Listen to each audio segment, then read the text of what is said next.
Romeo 12 باب اور اس کی 20 آیت میں لکھا ہے، بلکہ اگر تیرا دشمن بھوکا ہو تو اسے کھانا کھلا، اگر پیاسا ہو تو اسے پانی پلا، کیونکہ ایسا کرنے سے تو اس کے سر پر انگاروں کا ڈھیر لگائے گا۔ اسی طرح انسال 25 باب میں بھی لکھا ہوا ہے۔ اکثر اس آیت کو پڑھنے میں ہمیں دشواری پیش آتی ہے۔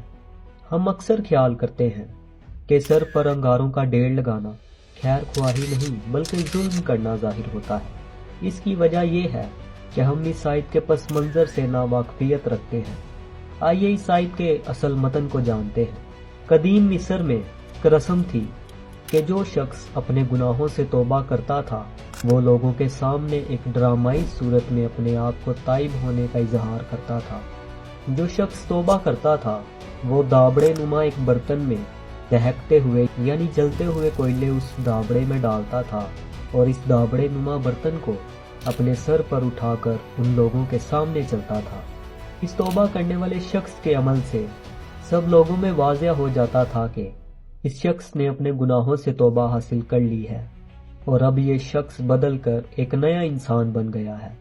اس آیت کا نقطہ یہ ہے کہ دشمن کے ساتھ برائی کے بدلے بھلائی کی جائے تاکہ نادیم ہو کر اپنی اس دشمنی سے باز آ سکے، وہ دشمن اپنی دشمنی کو چھوڑ کر ایک اچھے دوست بن سکے۔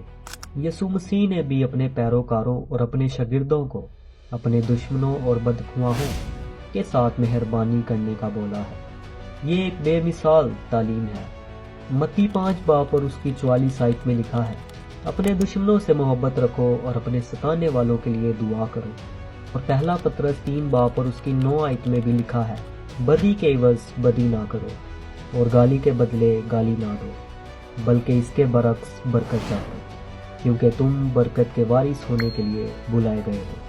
فارسی زبان کا ایک محاورہ ہے کہ کہہ دینا آسان ہوتا ہے مگر عملی طور پر اسے کر کے دکھانا مشکل ہوتا ہے، لیکن یسوع مسیح نے کلام مقدس کے اندر ہمیں جس بات کی تعلیم دی اس پر خود بھی عمل کر کے دکھایا ہے، اور قدرت اور طاقت رکھنے کے باوجود بھی اپنے دشمنوں کو معاف کر کے دکھایا ہے۔